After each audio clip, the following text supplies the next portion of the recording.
Purihin ang Diyos, salamat sa Panginoon. Ang Diyos ay mabuti, ang Diyos ay tapat, dakila at walang katulad. Salamat sa kanyang katapatan sa umagang ito. Salamat po sa Panginoon. Salamat sa patuloy na pribilehiyo ng Diyos na ibinibigay po sa atin upang patuloy tayong makapaglingkod sa Kanya. Patuloy na pagpapasalamat ay inaalay ko lamang sa Panginoon sa umaga pong ito.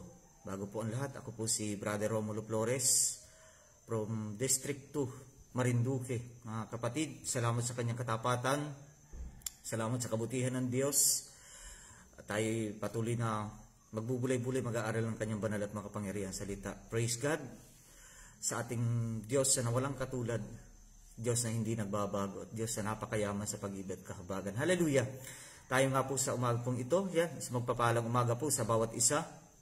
Hallelujah! Tayo po ay aawit sa Panginoon sa umaga pong ito. Patuloy po natin papurihan ang Diyos. Umawit po tayo ng buong puso at kagalakan.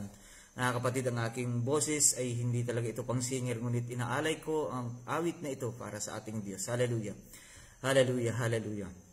Hallelujah, Jesus! Hallelujah! Hallelujah! Hallelujah! O napakabuti niyo, Panginoon, kay tapat, kay dakila, Lord God, kay walang katulad. Hallelujah! Punuin niyo po, Panginoon, ang kagalakan ng aming mga puso at pagnanasa sa umaga pong ito. Hallelujah! Hallelujah!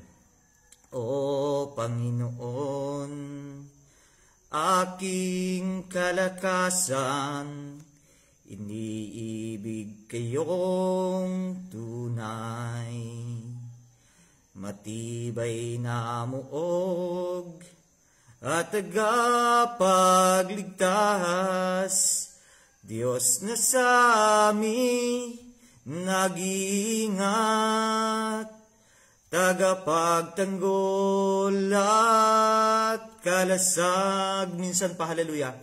O Panginoon, aking kalakasan, iniibig kayong tunay, matibay na muog at tagapagligtas, Diyos na sa amin nag-iingat,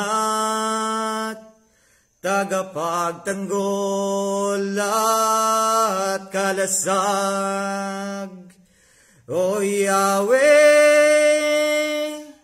dakila at tapat, papurit pagsambahi, karapat dapat kang tumanggap ng pagdakila at pagmamahal. Sa iyo ay alay, kayo ay banal, Diyos na magpakailan paman.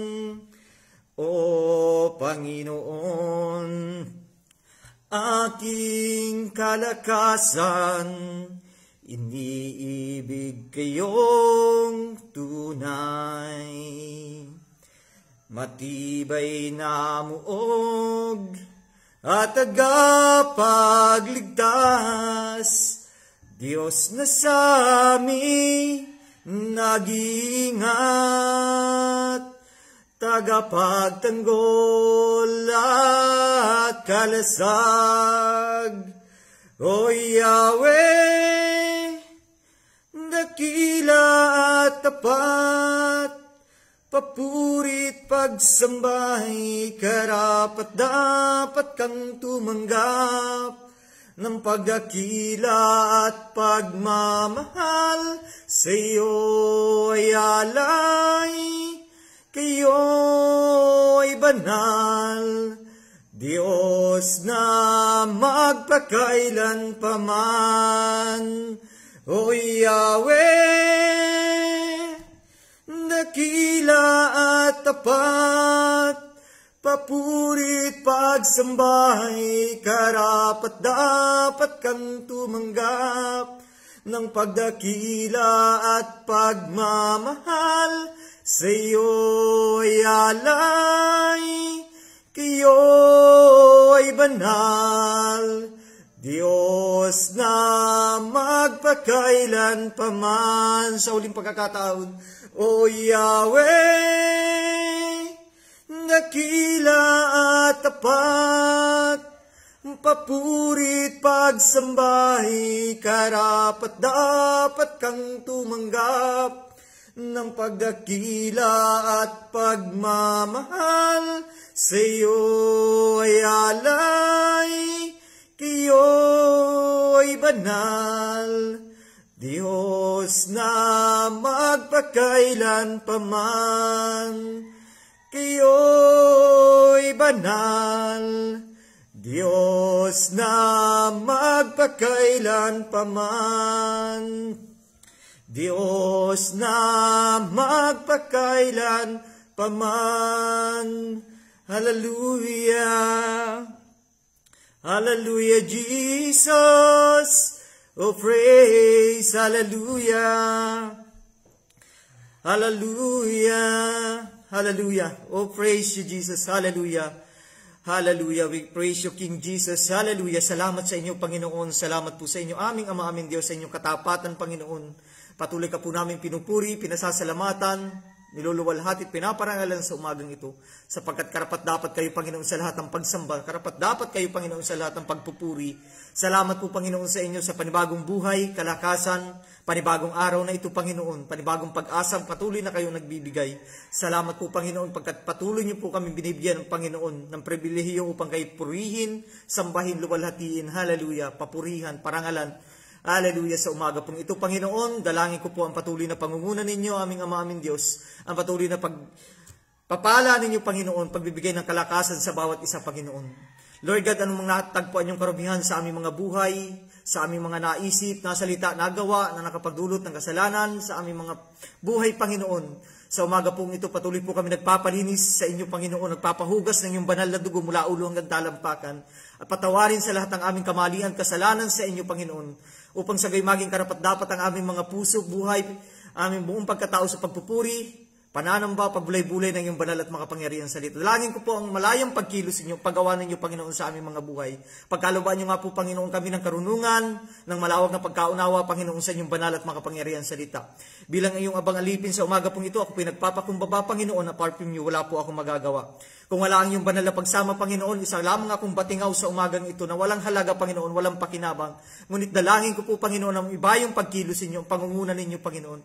Patuloy niyo ilagay sa aking mga labi ang mangsayang gusto niyong iparating sa umaga pong ito, Panginoon. Gamitin niyo po ako sa umaga pong ito, mightily, boldly, miraculously, and powerfully, Panginoon.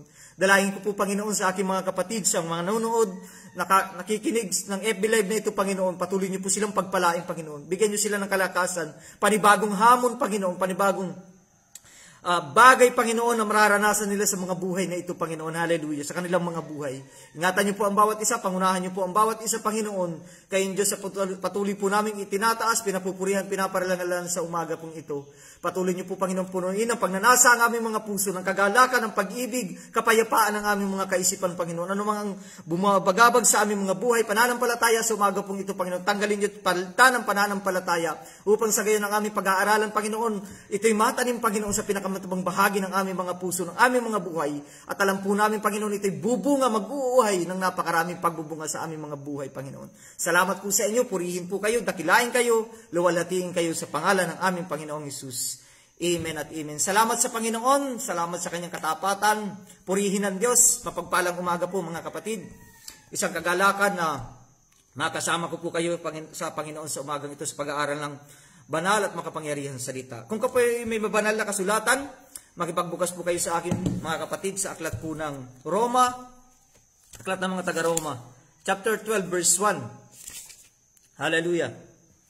Ang sabi po dito, sa aklat po ng mga taga-Roma, chapter 12, verse 1, kaya nga, mga kapatid, alang-alang sa masaganang habag ng Diyos, sa atin, ako'y nakikiusap sa inyo, na ialay ninyo ang inyong sarili bilang isang handog na buhay, banal at kalugod-lugod sa Diyos. Ito ang karapat-dapat na pagsamba ninyo sa Diyos. Pinagpala na po ng Diyos ang pagkabasa ng kanyang banal at makapangyarihan salita. Sabi po dito, kaya nga, mga kapatid, alang-alang sa masaganang habag ng Diyos, sa atin, ako'y nakikiusap sa inyo na ialay ninyo ang inyong sarili bilang isang handog na buhay, banal at kalugod-lugod sa Diyos. Sabi po rito, sa alang-alang sa masaganang habag ng Diyos. Tunay ngang napakasagana ng kahabagan ng Diyos sa ating mga buhay, sapagkat kung wala ang habag ng Diyos, wala tayong mga kapatid sa umagang ito. Hindi tayo nakakatipon-tipon. Wala yung pagpupuri natin, wala yung pagsamba natin, dahil kung walang kahabagan, ang Diyos sa mga buhay natin, wala tayong halaga sa umagang ito. Kaya sabi dito, ialay natin, nakikiusap ako sa inyo, na ialay ninyo ang inyong sarili bilang isang handog na buhay, banal at kalugod-lugod sa Diyos. Napakaraming paraan ng pag-aalay, mga kapatid. Pag-aalay ng pananalapi, tithes po natin, pag-aalay ng mga bagay, oras, panahon, maraming klase ng pag-aalay. Kaya nga lang, yung pag-aalay po ba natin ay kalugod-lugod sa Diyos? Yung pag-aalay po ba natin ay buong puso po natin ginagawa? Yung pag-aalay ba natin ay ginagawa natin na may kagalakan? Ginagawa ba natin ito na may pag-ibig? Ginagawa po ba natin ito dahil may banal tayong pagkatakot sa Diyos? O ginagawa na lang natin ito dahil nakikita natin na yun na lamang yung ating magagawa? Nag-aalay tayo dahil kinukumandi pastor. Inaalay dahil nababasa lang natin sa Bible. Kaya napaka-importante, mga kapatid, yung pagsunod sa Panginoon. Sabi nga doon sa kanyang mga salita, mas importante yung pagsunod kaysa doon sa pag-aalay sa mga hain. Sinabi po yan ni Propeta Samuel kay Saul. Kung babasahin po natin doon sa unang Samuel chapter 15 verse 22. Dito po kasi ay inutusan ng propeta ng Diyos si Saul upang sakupin ang Amalek. Salamat po sa Panginoon. Unang Samuel chapter 15, verse 22 to 29. Ano pong sabi po rito?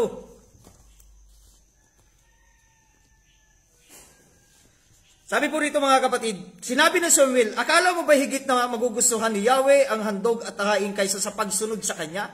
Mas mabuti ang pagsunod kay Yahweh kaysa paghahandog. At ang pakikinig ay higit sa haing taba ng tupa. Ang pagsuway ay kasing sama ng pangkukulam, at ang katigasan ng ulo ay tulad ng pagsamba sa Diyos-Diyosan. Sapagkat itinakmil mo ang salita ni Yahweh, itatakwil ka rin niya bilang hari. Kita mo, mga kapatid, kita po natin na kung tayo nag-aalay ng mga bagay sa Diyos, ngunit hindi ito ayon sa kagustuhan ng Panginoon, wala rin itong halaga. Sabi nga doon, mas mabuti yung pagsunod kaysa doon sa hain, sa paghahandog. Kaya nga sinasabi rito ni Apostol Pablo, iahin natin ang ating mga sarili bilang handog na buhay, banal at kalugod-lugod sa Diyos. Kailan pa tayo maghahandog sa Diyos ang ating mga buhay? Kailan pa natin isusuko yung ating mga sarili sa Diyos? Kailan pa natin ibibigay itong buong pagkataong ito? Napakalapit ng dumating ng Panginoon. Napakalapit na, mga kapatid.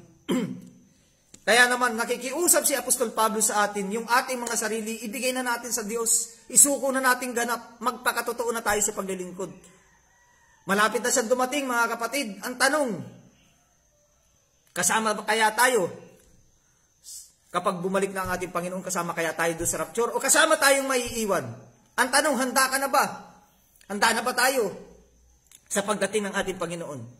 O hanggang ngayon, yung ating mga sarili, pilit pa rin nating inilalayo sa Diyos. Pilit pa rin nating inilalayo yung ating paglilingkod. Hindi pa rin seryoso yung paglilingkod natin. Hindi pa rin tayo totoo sa pag-ibig sa Diyos. Paano natin may ahandog yung ating buhay? Banal at kalugod-lugod sa Diyos. Paano natin ito may ibigay, mga kapatid? Paano natin ito may ibigay sa Diyos? Basahin po natin sa aklat ng Ikalawang Timoteo, chapter 2, verse 15 to 16.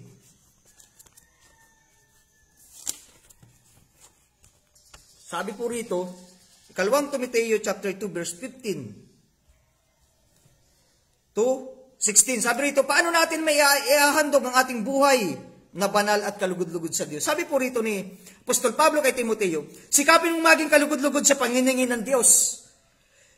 Isang manggagawang walang dapat ikahiya at tama ang paggamit ng salita ng katotohanan. 16, iwasan mo ang mga usapang walang paggalang sa Diyos sapagkat ang mga iyan ay lalong naglalayo ng mga tao sa Diyos. Sabi doon, sikapin natin na maging kalugod-lugod sa paningin ng Diyos, isang manggagawang walang dapat ikahiya. Tama ang paggamit ng salita. Tama ang pangangaral. Hindi gumagamit ng mga walang kabuluhang salita, hindi gumagamit ng maahalay na pananalita. Sabi rito, sikapin mong maging kalugod-lugod sa paningin ng Diyos, isang manggagamang walang dapat ikahiya, tama ang paggamit ng salita ng katotohanan. Kailan pa tayo magpapagamit sa Panginoon? Tamang paggamit. May mga bagay tayong ginagawa sa sanlibutan ito. Hindi naman tayo pwedeng humiwalay pa ngayon habang tayo nabubuhay. Ngunit, sabi nga dun, hindi pwedeng ihiwalay natin yung sarili natin sa sanlibutan. Iba kasi yung pakikisama dun sa pakikisama. Kaya nga sabi rito, sikapin natin na maging kalugod-lugod sa paningin ng Diyos. May mga pinagdaraanan ng bawat isa. Hindi lingid sa kaalaman natin o sa ano natin. Tayo mga Kristiyano at tayo dumadaan sa maraming pagsubok. Dumadaan tayo sa dadalisay. Ngunit hindi sana naman maging daan yung mga pagsubok niyan para manlamig tayo sa Panginoon, para sumuko tayo sa paglilingkod, tumalikod tayo sa Panginoon. Bagkus, sinasabi nga doon sa kanyang mga salita, hinahayaan ang pagsubok upang makitang dalisay yung ating pananampalataya sa aklat ng Pedro. At wala pang pagsubok na dumating sa atin na hindi natin kayang lampasan, sapagkat binibigyan tayo ng Diyos ang kalakasan, karunungan para malampasan ito. Mga kapatid, yung buhay po natin, sabi rin, kailangan natin itong maibigay sa Diyos bilang banal, handog na buhay at kalugod-lugod sa paningin ng Diyos. Sabi dito, sapagkat ito ang karapat-dapat na pagsamba ninyo sa Diyos. Maganda yung pagsunod po natin pagdating sa pag-iika po, pag-aalay natin ang ating oras, ang sarili, ang mga bagay na ibinibigay natin sa Panginoon, sa mga material, financial, sumusuport tayo sa gawain ng Diyos. Ngunit mga kapatid, hindi yung tithes natin ang makapagliligtas sa atin. Hindi yung tithes natin ang makapagbibigay sa atin ng buhay na ganap at kalugod-lugod sa Diyos. Isang bahagi lamang yun ang pagsunod. Ngunit sinasabi rito ng Panginoon, sinasabi rito ng Diyos, na yung buhay natin dapat ang magiging pinakamainam nating alay. Yung buong pagkatao natin, buong pag-iisip, buong puso. Kailangan sukong-suko tayo sa Panginoon. Wala na tayong dapat itinatago sa Diyos sapagkat hindi naman tayo makakapagtago sa Diyos. Hindi natin matutuya ang Panginoon. Hindi natin matutuya ang Diyos. Sapagkat lihim man o hayag na ginagawa natin, hindi natin yan maiikubli sa Diyos. Paano magiging ganap ang isang lingkod ng Diyos? Ganap. Sabi po rito, basahin pa po rin natin sa 2 Timoteo pa rin po, chapter 3, verse 14 to 17. Ano po sabi po rito? 14. Ngunit ikaw magpatuloy ka sa mga aral na natutunan mo at matibay mong pinaniniwalaan, sapagkat kilala mo ang nagturo nito sa iyo. Mula pa pagkabata, alam mo ang banal na kasulatan ay may kapangyarihang magbigay sa iyo ng karunungan tungo sa kaligtasan sa pamamagitan ng pananampalataya kay Kristo Jesus. Mula pa raw po pagkabata, alam na yung banal na kasulatan, sabi po rito, ay nagbibigay sa iyo ng karunungan tungo sa kaligtasan. Kaya nga mga kapatid, sabi ng aklat ng Josue, pagbulay-bulayan natin yung aklat ng kasulatan. Araw man o gabi, upang matupad natin ang lahat na nakasaad doon. Bakit? Para maging ganap yung ating buhay pananampalataya. Maging kalugod-lugod sa Diyos. Masunod natin ang lahat na nakasaad doon. Sabi doon, may pangako pa nga sa dulo magiging masagana at maayos ang iyong pamumuhay. Ito yung guide natin mga kapatid. Yung Bible talaga. Kaya kung kinakaligtaan natin basahin ito, nakakaligtaan natin yung talagang buhay. Buhay, tunay na buhay.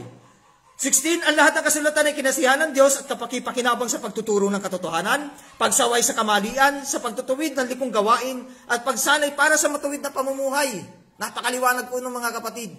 Walang ibang bagay na magagawa tayo para maituwid yung pamumuhay na ito, maging ganap yung ating paglilingkod, maging kalugod-lugod yung ating mga sarili, kundi yung banal na kasulatan. Walang iba kung hindi ito. Maraming mga aklat na isinulat ang tao. Motivational books, ngunit ito, kompleto na ito, complete ingredients. Ganap na ganap.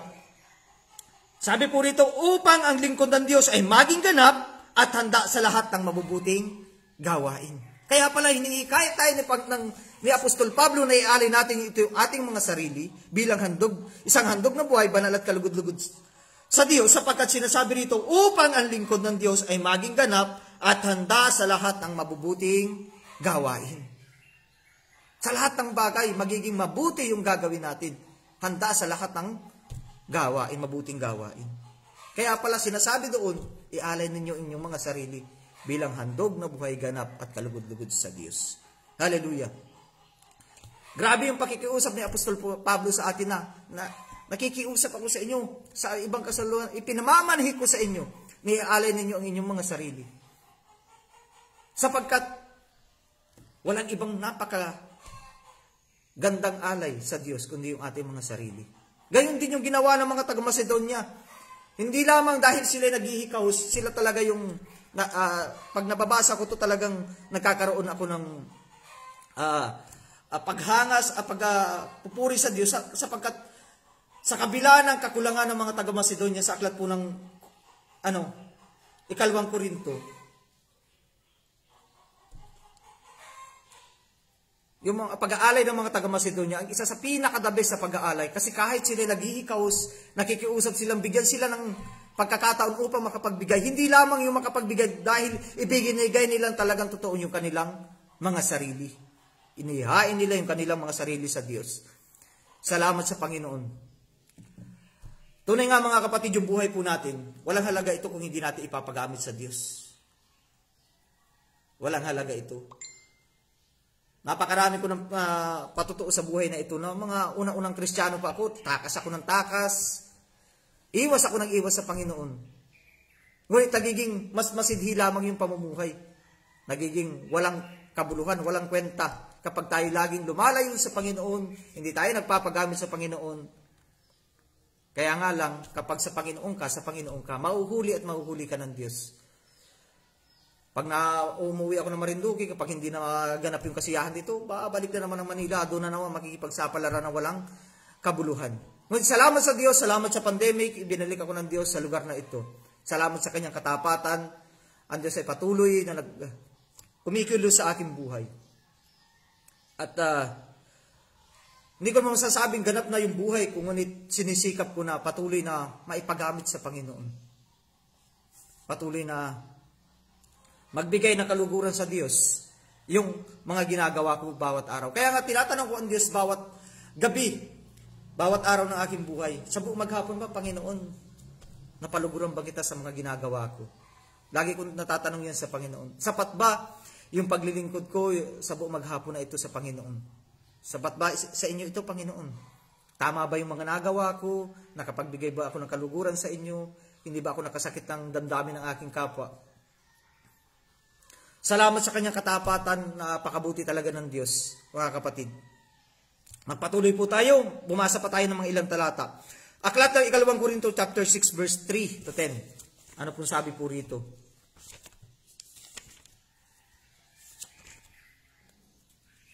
Chapter 6 verse 3 to 10.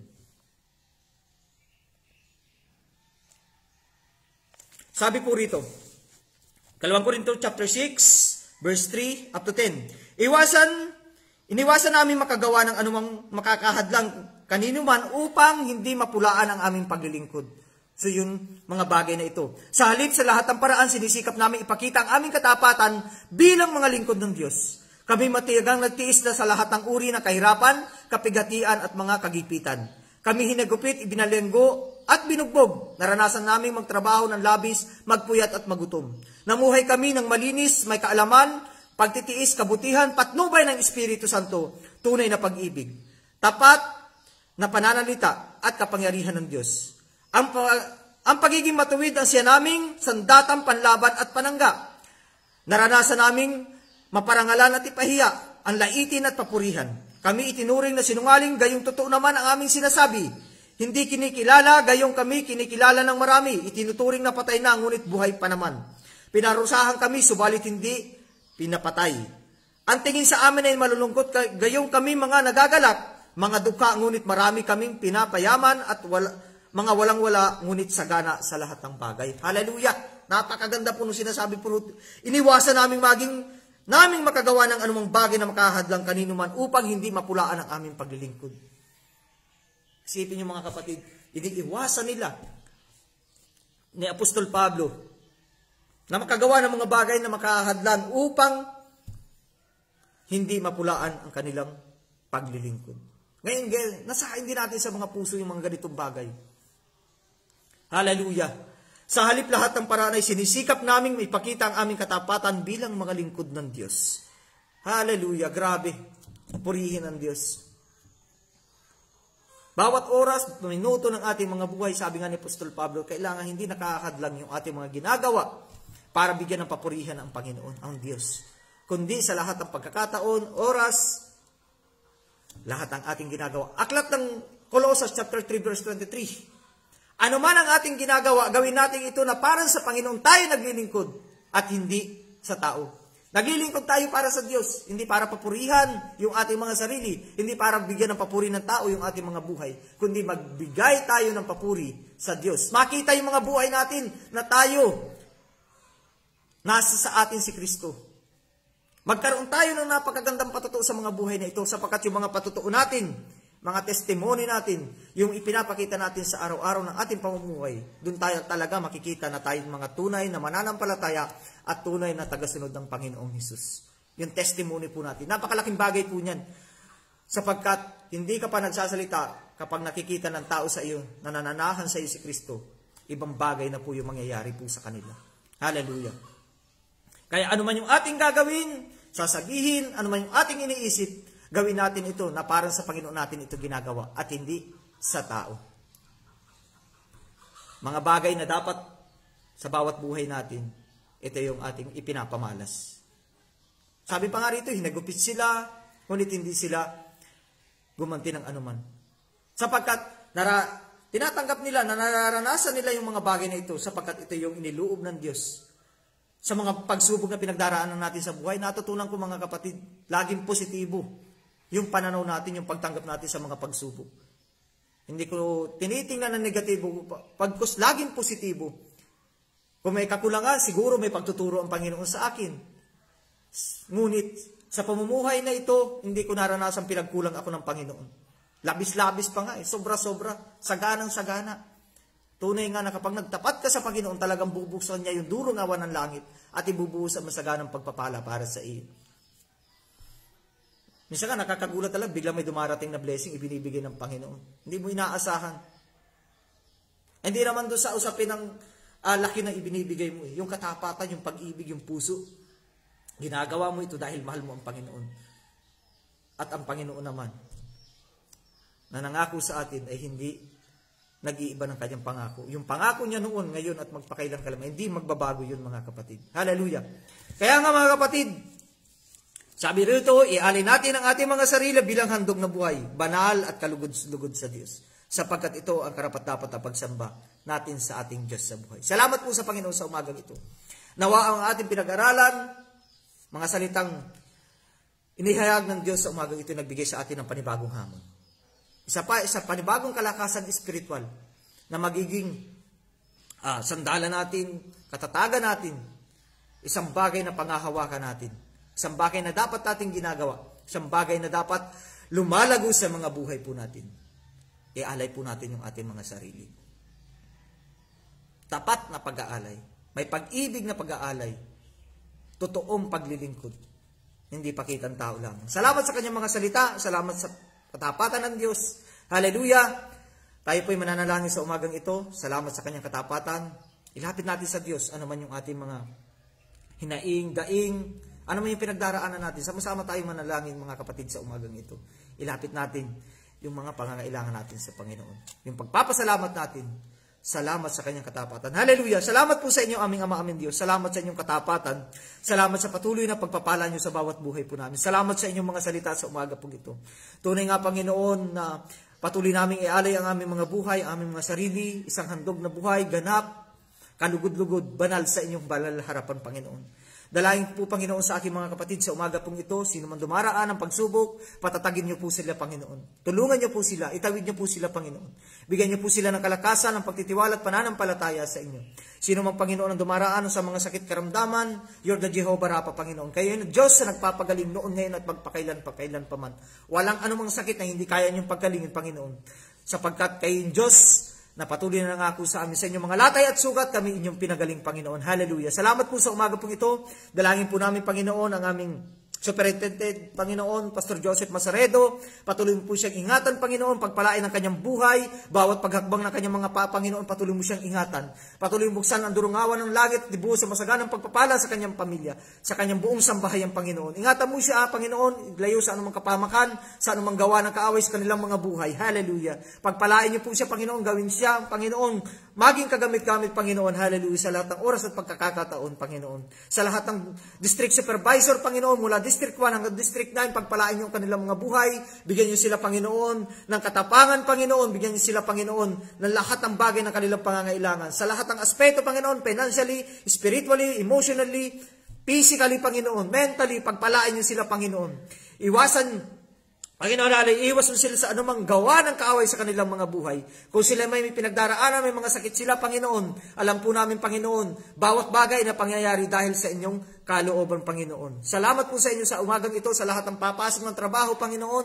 Ingatan niyo sila, Panginoon. Patuloy, Panginoon, sa mga kapatid ko, Panginoon. Makita kayo sa kanilang mga buhay. Saan man kami ilagay, Panginoon, makita na kayo yung Diyos, kayo yung Kristo na nakikita sa aming mga buhay. Patuloy kami maging asin, ilaw ng sanlibutan ito, Panginoon. Hallelujah. Magkaroon kami, Panginoon, daladalahin namin, Panginoon, ang magandang patotoo na kayo yung Diyos na kumikilos sa aming mga buhay.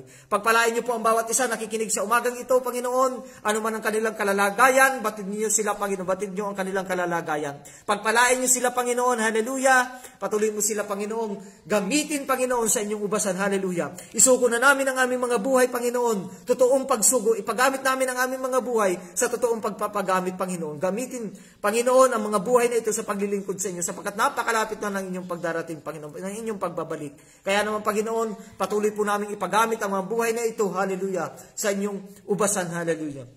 Palain niyo po, Panginoon, ang lahat ng kapastoran, Panginoon, na naglilingkod sa inyo, Panginoon. Sa lahat, Panginoon, locally, international, Panginoon, mula dito sa Pilipinas hanggang sa iba't ibang bansa, sa mga misyonaryo, Panginoon, sa mga ebanghelista, Panginoon, sa lahat ng sumusuporta sa gawain, Panginoon. Hallelujah. Pagpalain niyo po silang lahat, Panginoon. Hallelujah. Patuloy niyo ibuhos ang masaganang pagpapala mula sa kanilang mga buhay. Binibless po namin sila, Panginoon, mula ulo hanggang talampakan. Maranasan nila, Panginoon, ang malayang pagkilos sila.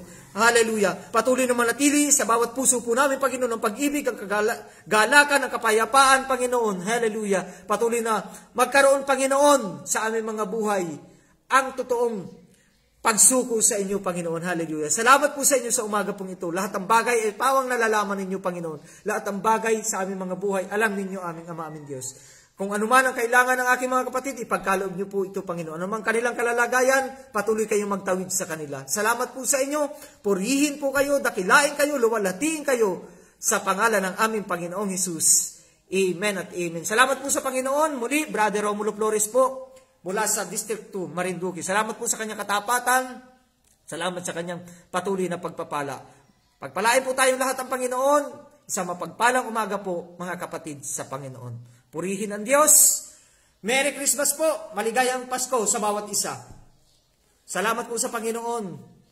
Bye-bye po.